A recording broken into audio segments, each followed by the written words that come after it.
Hey everyone, welcome to Cupboard Creations. My name is Gareth. This is my little corner of the internet for playing with my food. Sorry for the terrifying close-up today, but I thought I wanted to take you out here and start out here because this is what we're using today. These are my tomato plants. It's been a pretty poor year for them this year. Last year, about this time, you would have seen loads of red kind of little jewels on there, but pretty much nothing. We just had a bit of a topsy-turvy summer. Like right now, it's absolutely sweltering out here. So we might see some red coming towards the very end of the season. But if you don't, I wanted to make something using these up, because if you've got green tomatoes and you're just gonna chuck them away, you know, what's the point in that? You spent all that time growing them. Let's use them for something nice. So I'm gonna pop those off, take you inside, and let's make a chutney. Okay, so now I've got my tomatoes, we can start kind of putting this all together. So all we're going to do is just chop these up into kind of quite small chunks, about 1 centimetre, centimetre and a half, maybe 2. Essentially the size you want it. If you want a nice chunky chutney, cut them quite big. If you want a nice small one, cut them quite small. So I'm going to essentially slice them into 8 and then probably 3s. So we've got nice little chunks like that. And then just keep chopping. So there's no need to de-seed these or kind of skin them or anything like that. They're going to be really delicious, and you'll feel they're quite, because they're green, I suppose, they're not completely ripe. They're quite tough, you know, and that's going to be really good when you're making the chutney, because if you're making a chutney with like red tomatoes, it's going to kind of really wilt down. You're going to end up, if you're not careful, with something more like a passata than a chutney. Whereas the great thing about the green tomatoes is they hold together. So I'll crack on with this. See you in a minute.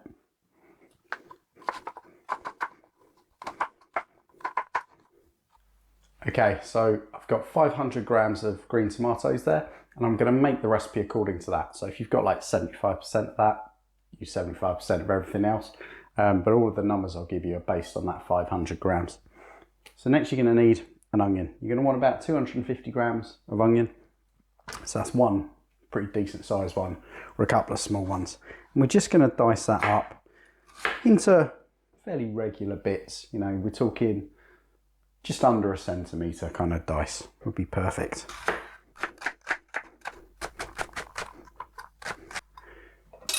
Okay, so my onion's all done now. Just pop that in there. To be fair, you don't need to put it all in a big bowl. You could just put it straight into the pan, because everything's going to cook together. I just can't really fit the pan in shot as well. So now we're looking for an apple. You want a nice big kind of cooking bramley apple, and you're just going to need about 200 grams of that. So 200 gram apple, once you've cored it and everything, that'd be perfect. Just get rid of the skin and then just dice it up. Again, pretty much same sort of size as you did your tomatoes. Okay, so that's my apple done now. Now, last thing to chop over here, no, second to last thing, some raisins. You're going to want 50 grams, and then we're just going to give them a rough chop in half, just because you don't want too big of things in there. So you want those raisins to spread out a bit. So there's a little bit with every kind of, almost every spoonful of chutney. So I always like just to chop them in half, because they will swell up, and you're surprised how big they are once they come through. So we're just going to roughly chop through those. There we go, they're all about halved, so we pop those to the side there, and then grab yourself a red chilli. For this I'm going to use half a red chilli, because I want a little bit of spice, but I don't want too much. You know, I'm not making a chilli chutney, I'm making a green tomato chutney. So I'm going to pop that in half, take the seeds out, and then just chop it up into nice small bits. There we go, so that's everything all chopped up now. Now before those apples go too brown, let's get over to the hob, start putting it all together. Okay, so from here on, it is super simple. So grab all your chopped ingredients, just pop them in a really big pan. Whoa, this is just about big enough. Surprising how much, you know, 500 grams isn't a lot of tomatoes, but once you add everything else together, this is going to make a decent amount of chutney. So that's my tomatoes, apples and onions. Pop in my raisins and my chilli. That's all good.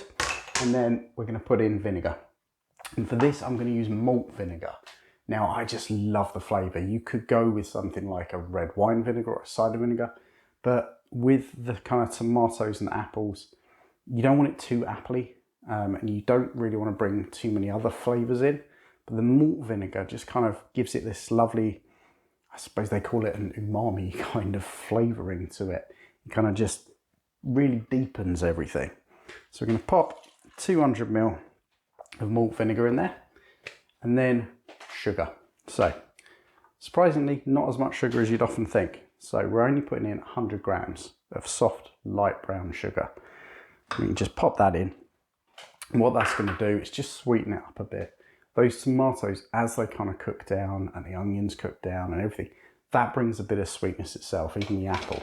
So you don't really need to go kind of crazy with too much sugar. But next, spices. So I'll just grab these. We're going to use some interesting ones. We're going to use yellow mustard seeds, which I tend to use in pretty much all of my kind of chutney type stuff. I probably will make one day without them, but I just love those little pops of flavour that you get, and they really just work with pretty much everything. So you want a good teaspoon of yellow mustard seeds in there. And then these ones are great.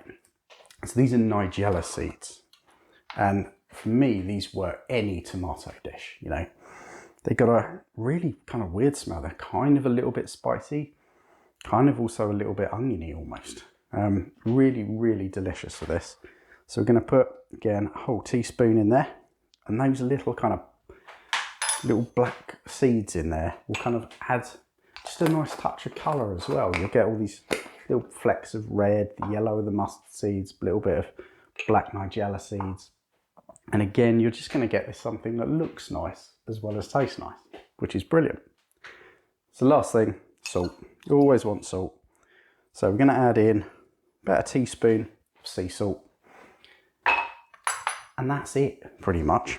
All you got to do now, pop the correct hob on, not the one at the back, the one that your saucepan is actually sitting on, and just bring that up to a boil.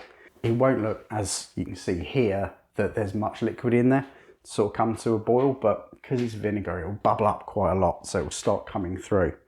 And what you just want to do is kind of give it a mix, get everything nicely coated, try not to flick it all over the kitchen like I do every time. And then just bring it to that boil, then you're going to put the lid on and leave it there kind of simmering away. So turn it down so it's got a nice little simmer going, and then leave it for about half an hour. That's been going now for 30 minutes, so we can have a quick whip off with the lid. Give it a bit of a stir around, looking lovely. Still very, very wet though. Obviously, you got your lid on, all that steam keeps going round, but everything feels a bit softer, a bit nicer. So now all we got to do, once you've stirred it, is leave it there, stir in occasionally, and just keep it simmering away gently for another 30 to 40 minutes. And what you're going to look for, which I'll show you later, is that you can drag that spoon across the bottom and you can kind of see the bottom of the pan before everything oozes back. So all you're doing now is just reducing it down. So I'll leave that there and I'll come back to you when it's ready. Okay, so while that's doing, you're about 15 minutes into it, you want to start thinking about your jars. So if you're going to keep this for a prolonged period of time, and this keeps a long time, I've just opened one from a year ago and it's absolutely stunning. So grab yourself some jars and you want to sterilize them. Now you can do that any number of ways. The way I tend to do it, wash the jars and the lids in hot soapy water, then kind of rinse it off, put it straight in on a baking tray into an oven, not the lids, just the jars, at 140 degrees C for 15 minutes. And that will sterilize them. With the lids, once they're washed, just pop them into boiling water and leave them there while the jars are doing. And once that's done, you'll have some nice hot sterilized jars at the end, ready to spoon your final chutney into. There we go. So it's about 35 minutes later. It's been bubbling away now. And you'll see when you stir it, you can see the bottom of the pan. and it won't flow back, you know, it won't be like water. It will just kind of ooze back. It's always going to move, but yeah, that's perfect. So all we've got left to do now is jar it up. Okay, so to jar it up now, if you've got your jars all sterilised, just get them ready. Get something, if you've got a little funnel, otherwise just use a spoon, it's fine. But now what we're going to do is gradually kind of just fill those jars up. And we want it all hot, because that way it's going to create that nice seal. It's going to really preserve it. And that way you can enjoy your green tomatoes all the way through till next year.